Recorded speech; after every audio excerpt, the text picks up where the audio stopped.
Hello and very good evening to all our viewers. My name is Sumit, and I'm back again with an interesting topic of discussion with you guys. Before we start with the today's topic, I'll just talk a little about what we do at Leverage Edu. So starting, we do end-to-end processing for the applications. So we have a team of experts who take students on board and then start with career counseling, choosing the right course for them according to their profile, shortlisting the universities which are good according to their profile.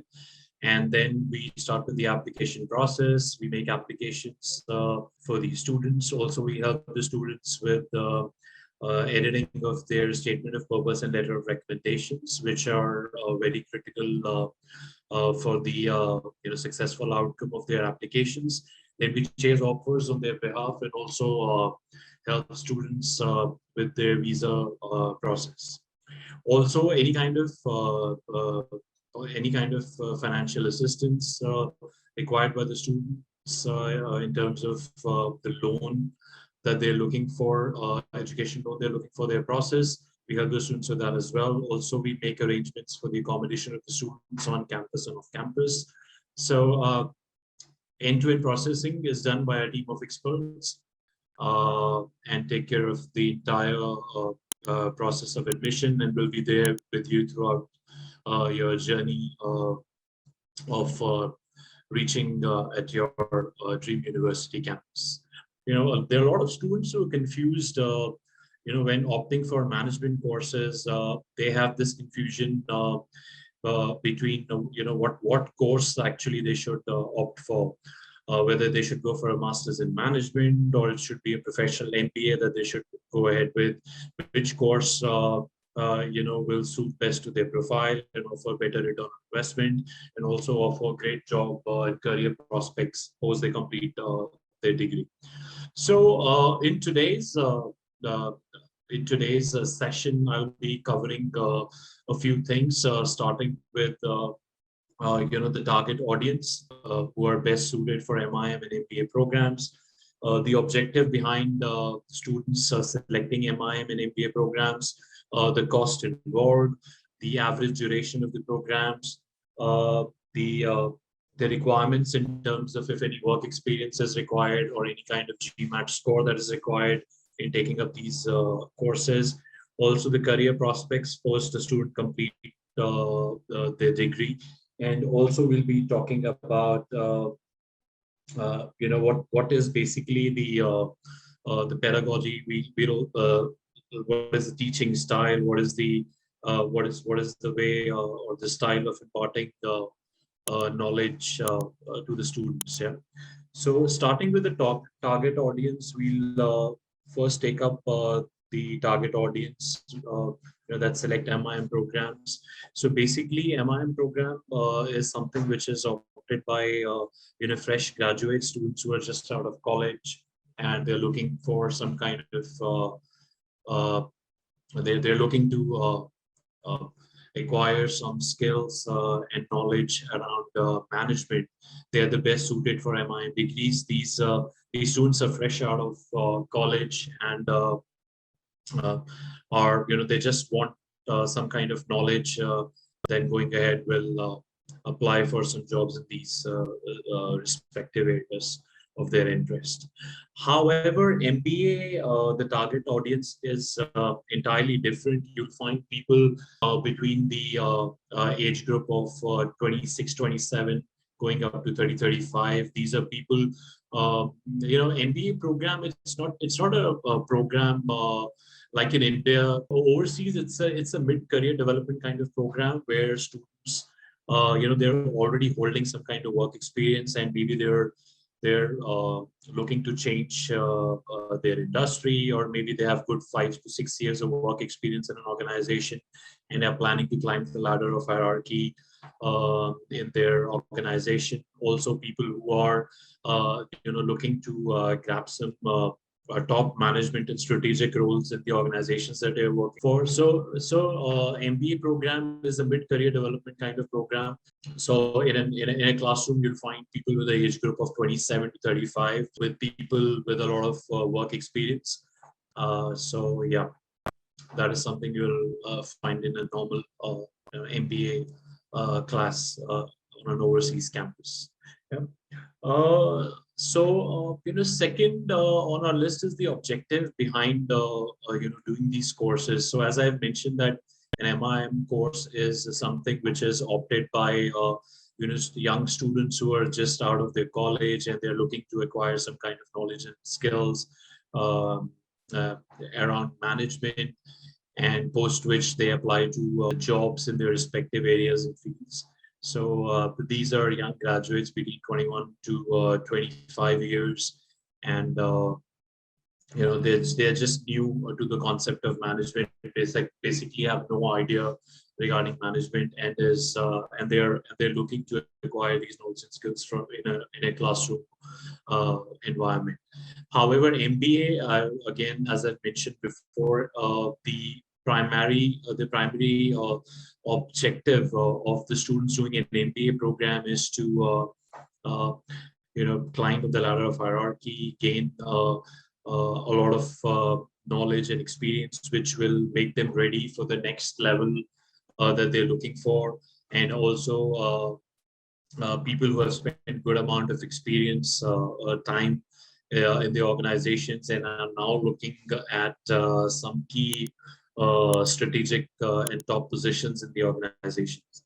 So that's the kind of audience you find in an MBA class overseas. Yeah.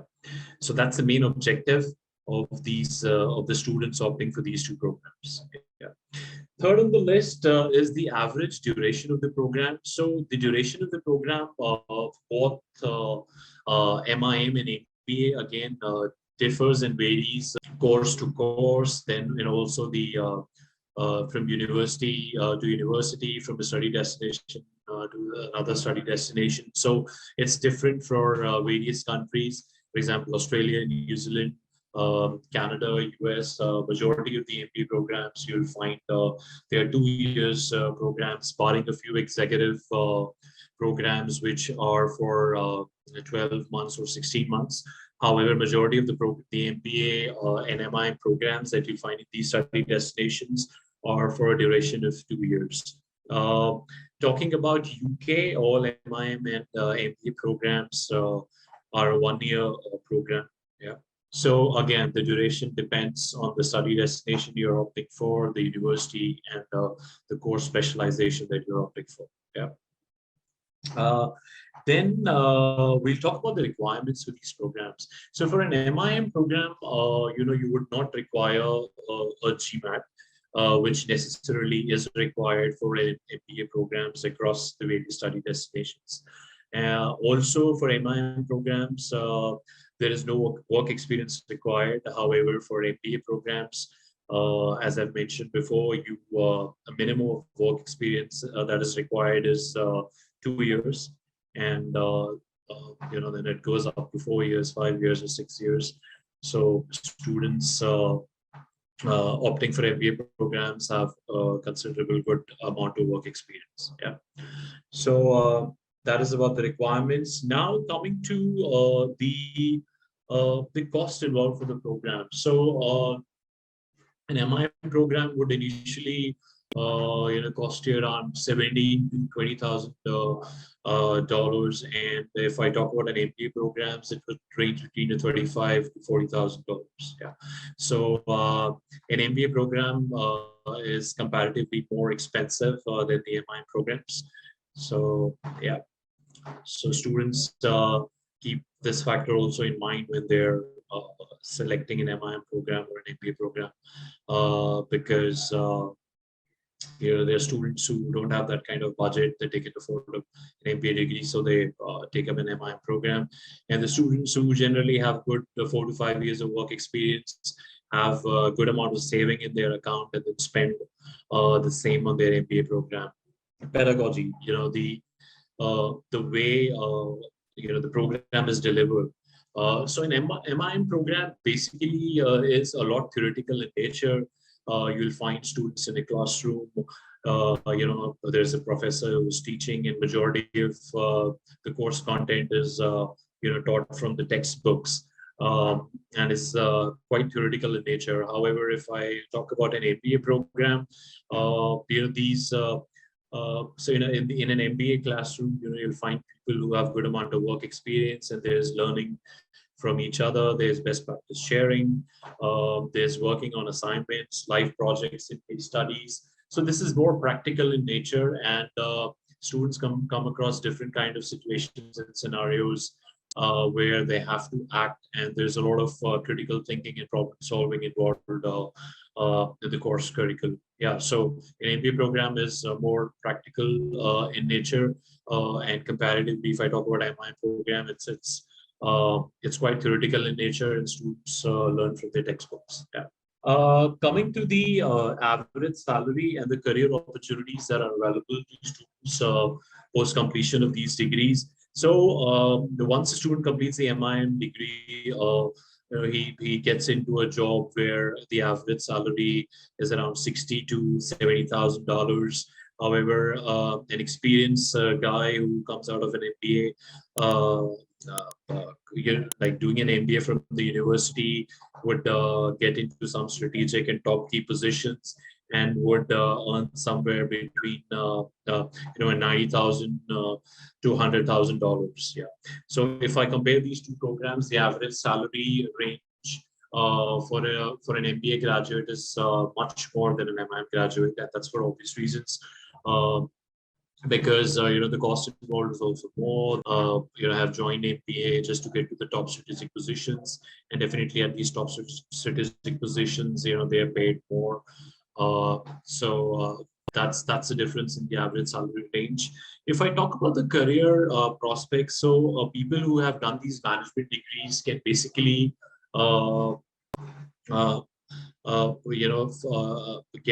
they fit into any kind of roles in any organizations, because irrespective of any industry, domain, or vertical, they require people to manage the operations and the manpower involved, so, and the resources. So both MIM graduates and MBA graduates, they can easily fit into any kind of industry or portfolio. Uh, However, as I mentioned, that MIM graduates would land up in these, because it's the start of their career, and they don't have any kind of work experience, so they get employed in organizations at a at an entry level, or at a starting or a junior level positions. However, these MBA graduates with good amount of work experience, after graduation from the university, they directly land into senior roles and key strategic positions, and earn good salaries. Also, these MBA graduates are people who are who kind of get into the key strategic positions, and they're very experienced, and they are the ones who grab these top positions in the organizations, and are paid well accordingly. Yeah. So yeah, that's about today's session, and I hope I have answered a lot of questions. So I hope I've done justice to that, and I've answered majority of your questions. However, if you still have any questions or need our help in your study overseas plans and the admission process, as I mentioned earlier, to log on to our website and come on board with us, and we'll help you with the entire process. And we'll be there with you throughout your journey of getting an admit to your dream university. All right, that's all for today's session. And do log in for our upcoming sessions as well, because these sessions are really helpful and answer majority of the questions that student audience have. That's about it. I sign off now, and we'll meet in the next session. Until that time, stay safe, and just get in touch with our team of experts, so that we can help you out with your plans at the earliest, so that you can make your dream university on time. Yeah. Thank you so much. Thanks for your time.